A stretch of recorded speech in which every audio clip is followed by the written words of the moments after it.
Welcome to Solvetic, your channel to always learn technology easily. Below in the description, you will find useful links we used in this video.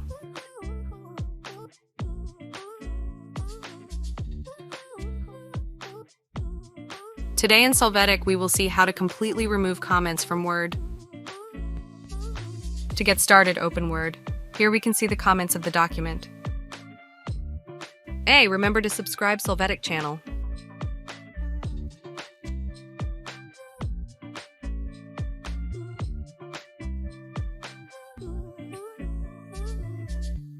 To remove a comment, you will go to the review menu.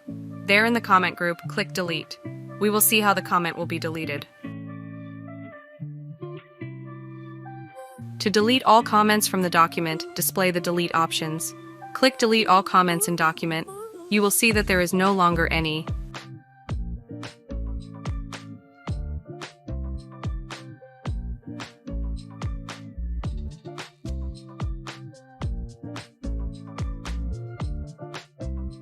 We hope it has been helpful for you. Here are links to watch more videos of your interest and subscribe to the Solvetic channel. Thank you.